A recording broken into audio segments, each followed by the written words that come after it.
Alors, c'est une œuvre, on peut dire que c'est une œuvre, mais c'est une chanson. C'est un album, on va dire. J'étais tout jeune, j'avais 8 ans. C'est un album de Jean Ferrat.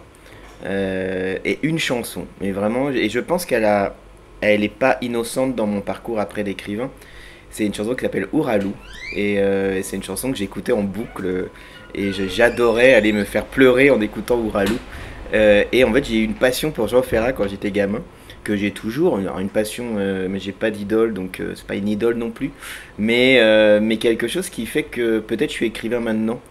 À l'époque, c'était un petit peu naïf. Je pensais que tous les enfants de mon âge écoutaient Jean Ferrat. J'ai su plus tard que non, pas du tout. Et cet album me marquait dans son engagement, et une chanson, cette chanson Ouralou, qui racontait la mort de son chien. Alors peut-être qu'en tant qu'enfant, on s'attache à l'animal, etc. Il faut se méfier du paraître de nous deux qui était le maître. Nous ne l'avons jamais bien su. Mais c'était surtout sa voix, l'homme. Il y avait quelque chose qui me parlait. Et pour la petite anecdote, j'ai eu l'occasion, il y a 3 ans, d'aller dans sa maison. Il y a un petit musée à Entraigues, en Ardèche. Et c'est une tout simple, hein, c'est un tout petit musée, c'est pas énorme. Et à l'étage, il y a une pièce avec une grande télé et il repasse toutes les émissions dans lesquelles il est passé, notamment avec Michel Drucker, toutes ces émissions des années 80, etc. Et j'étais tout seul dans cette pièce parce qu'il n'y a pas énormément de visiteurs non plus. Et je me suis mis à pleurer, en fait. Il y a une espèce de retour à l'émotion de gamin, de voir cet homme, ces plateaux de télé, ce qu'il représentait. Et j'ai pas compris ce qui m'arrivait. J'ai bien vraiment une grande émotion. Et c'était hyper joli, en fait, pour moi. Il y avait mon amoureuse qui était derrière moi et qui m'a vu complètement trembler, etc.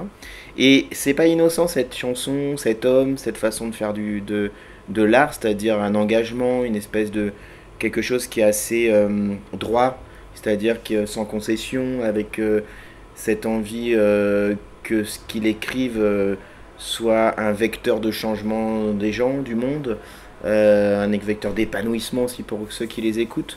Et j'ai suivi énormément toutes ces chansons. Voilà, c'est vraiment quelqu'un qui m'a marqué. Alors je l'ai jamais vu en vrai, mais c'est quelque chose qui m'a beaucoup beaucoup marqué. Et je crois que c'est ce qui m'a fait avoir cette mélancolie de l'écrivain quelque part, cette mélancolie joyeuse. Voilà. Jour après jour, il faut l'admettre, voir ce qu'on aime disparaître, c'est ce qui fait vieillir trop tôt. Au paradis, les chiens peut-être